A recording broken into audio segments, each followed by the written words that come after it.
So guys, this is honestly a very, very difficult video to make. It's a very hard video to make. For those of you that don't know, Uyinene, who was a UCT student, she was recently found dead. Ultimately, what police are saying is that she was hit over the head with a scale in a post office and raped and murdered.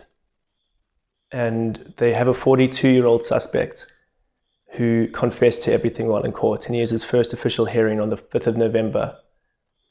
And honestly, what's happened is absolutely disgusting. It really is. And the entire situation is incredibly disgusting.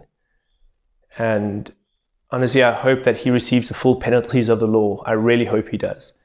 And my thoughts and prayers go out to her friends and family. This must be an absolutely horrific time for them. So I'm very, very sorry for what you're going through. I really am. And of course, the rest of South Africa is really not happy about this as well. They are very angry. There are lots of people that are hurt, and there's lots of people that are scared. Basically, the whole country is in mourning. And rightly so. It's an incredibly horrific time and a really sad time to be a South African.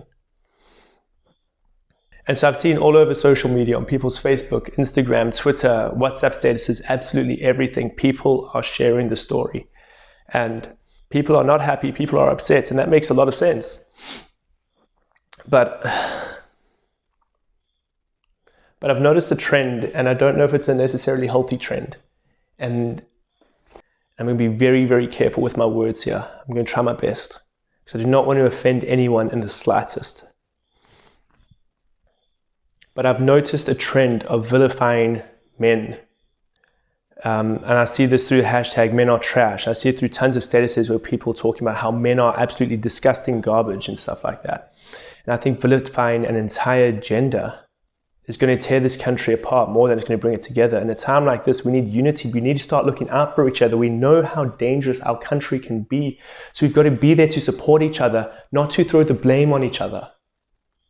I know this is a very, very, very hard time, but I think vilifying a group of people for an act they didn't even commit, rather than the disgusting person that did that, I think that is an incredibly dangerous thing to be doing right now. And look, the truth is, I do not mean to be offending anyone, but I think right now, as a country, we're supposed to be coming together, not tearing each other apart, not blaming each other for something we didn't even do. I think we should unify as a country and go, hey, this guy that did this disgusting, horrible thing, he has to receive the full punishment of the law. That's what we should be doing. We should be unifying as a country and coming together, not being torn apart, not blaming each other for a crime that we didn't commit. Honestly, South Africa, this is a country that I love. And I think we need to work on coming together in situations like this, not blaming each other, not tearing at each other, but coming together, understanding that we're all hurting. Look, at the end of the day, my heart really goes out to Uyinene and her family, and it's an incredibly disgusting thing that happened to her, and I wish it never happened, and I hope it doesn't ever happen to anyone ever again. But the reality is that South Africa is an incredibly dangerous place, guys. We need to start looking out for each other. We need to start coming together. So guys, just honestly, in closing, my thoughts and prayers really go out to her family and her friends and everyone that suffered during this great loss. I honestly cannot imagine what they are going through, how angry they must be, how heartbroken they must be. But I hope that we as a country, as a community, will be there for them as much as we possibly can.